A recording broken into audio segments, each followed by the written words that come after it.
Clivepowsey. I came from back east, like a lot of people. At one point, every Powsey in the country lived on Penrith.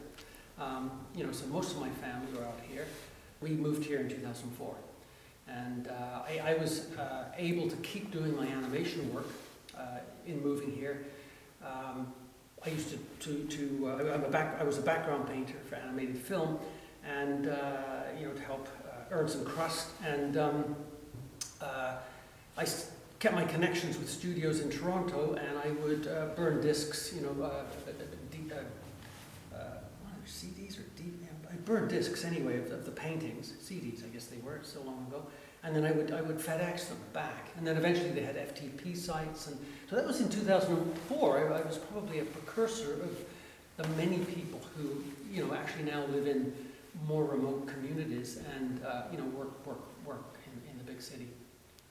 Yeah, I got into animation because shortly after I left art college, a lot of my friends were working. This was in Toronto. Were working on a film called Rock and Rule, which was a film aimed at teenagers with sex and drugs or allusions to it and it never got a distributor, but it had Iggy Pop, it had Debbie Harry in it. Wow. It had Earth, Wind and Fire. You can actually find the film on YouTube if you search it, Rock and Rule, and it's a Canadian cult classic. And so I had friends, my art friends asked me, well, you should come and work on this. They will actually pay you to draw, or paint or whatever. And I never did. But then a few years later, after the studio had just lost a bundle from this film because they didn't get a distributor, even it came out in early 80s, 80, 81 or something. 82 maybe. They had to make money back, so they started doing the Care Bears.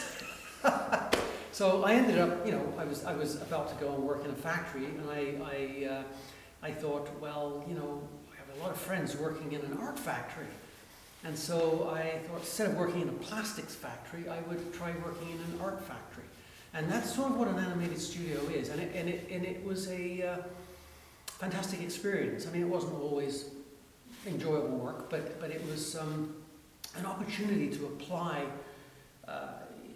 the elements of art that you learn for fine art, which I wasn't, to learn, you could apply drawing and painting to, in an applied art form. The real thing that excited me about coming to Vancouver Island was the backcountry, the heart of darkness of Vancouver Island. As I see it. And I was completely mesmerized with the idea, living in Cumberland here, that I could, throw a pack on my back. I've hiked the Beauforts many times. I can paddle. I've carried a kayak out to Comox Lake and then paddled down the lake and walked the logging roads to the access to the glacier, and I've been up on the... So it's astonishing. You can start literally in in a very kind of temperate climate and end up in a landscape that might destroy you. There's crevasses, there's fifth class scrambling, and this completely intrigued me, and I kind of set out to paint that, and knowing that if Turner himself were here, this would be the sort of landscape he would be fascinated in. So I did quite a bit of that. And then I also got back into printmaking again, which is something I studied in school, and that's mainly what I'm doing now.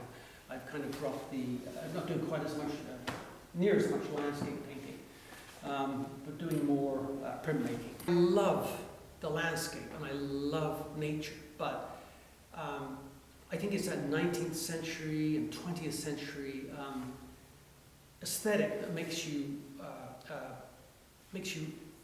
realize that the natural world, it's eat or be eaten. It will kill you it doesn't care. I mean, I know people that have disappeared back there, and I have never wanted that to happen to me, and I'm paranoid. So it's this lovely mix of terror and paranoia. It's a terrible beauty, the sublime.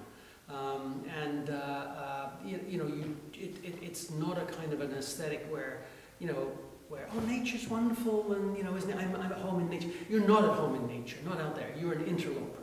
You know, you are there briefly and temporarily. You have your food on your back. You're like an astronaut.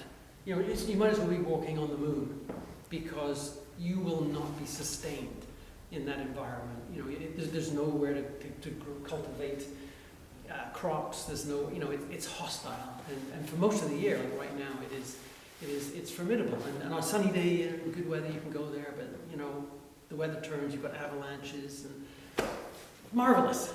Yeah.